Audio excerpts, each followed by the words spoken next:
Ashan is a genius, but he appears as a bad pupil to his teachers and his parents.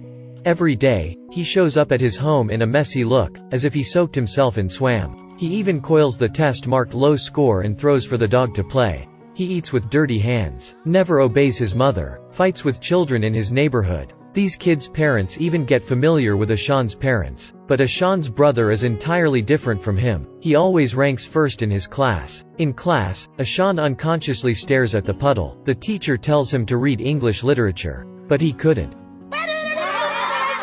So she gets mad and expels him out of class, forces him to stand outside. His mates laugh at him. He drops class, runs away. When he goes back home, he tells his brother. His brother is amazed, and Ashan describes everything that happens. Ashan has a great love for colors. His pictures can make you fall in love in just a second. Ashan studied grade 3 2 times. He couldn't write a single word, and this upsets mother a lot, because she didn't know where the problem is, her son or his teacher. The final math exams were delivered. However, Ashan can't focus. He starts to let his imagination goes wild. He thinks of himself being a captain who is completing the missions, while the numbers in the exam turn into planets in the universe. Through all of these images, you can go to the conclusion that he will continue to study grade 3 again. At the same day, his father found a letter of Ashan. He wants to drop school. This drives the father insane. Ashan was honest. He didn't lie. He said he was wandering on the street. His parents care for his safety,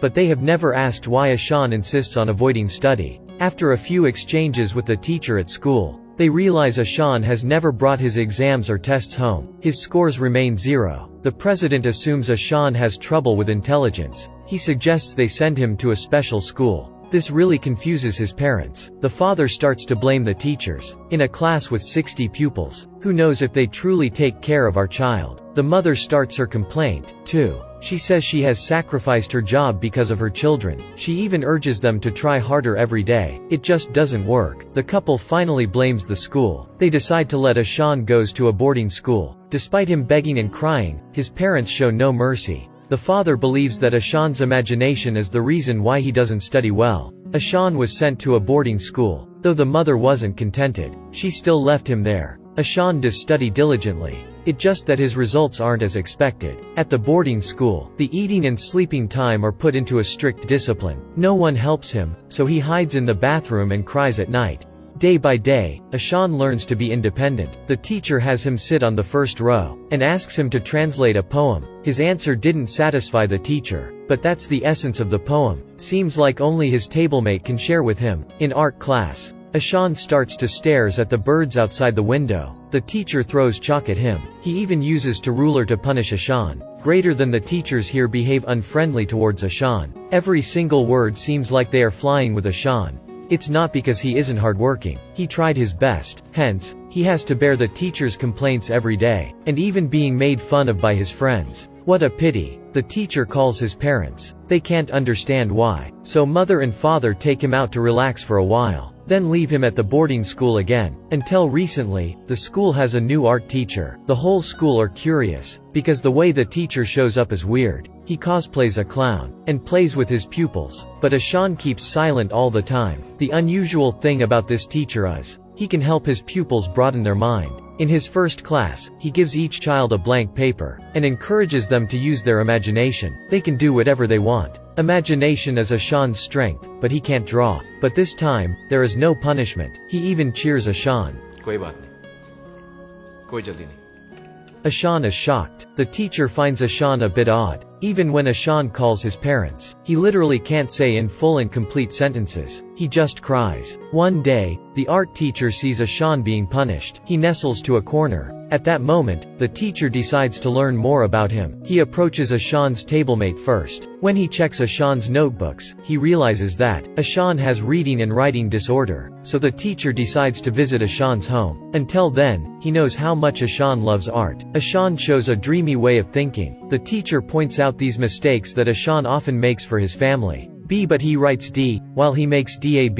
Ashan makes mistakes with the same alphabets. That's the common symptom of people who have reading and writing disorder. If you can read, you can explain the meaning. The father was enlightened. He feels ashamed. It turns out that Ashan has been painfully suffering from this disorder. He can either button or tie the shoelace himself. He can't grab the ball that his brother throws. He can't even do the smallest thing. Ashan's belief, which was destroyed at the early stage, now gets weaker. Even art, the thing he likes the most, but now he's about to give up. This disorder has nothing to do with IQ. The teachers can tell he's a clever boy when he sees his pictures. He made a decision. He will discover the inner world of Ashan. He tells his pupils the story of a person who has reading and writing disorder. He says that geniuses like Albert Einstein and Leonardo da Vinci, or Edison, they are all contracted this disorder. He hopes this can comfort Ashan. He admitted he had this disorder when he was young, too. So he shares deep sympathy with Ashan. Ashan is just like his reflect mirror. Finally, Ashan says something. In his class, the teacher takes the pupils out to a suburb. Ashan suddenly comes up with many weird ideas. He uses the small things that he collected, then cover them on a branch and assemble everything to make a little ship that can actually work. The whole class give him a big applause. Ashan is changing. The art teacher even asks the president to have extra classes with Ashan. Under the teacher's guide, Ashan keeps on developing. He can now read and write. Soon, he can absorb the knowledge of grade 3. The teacher tries to exploit Ashan's gifted art talent.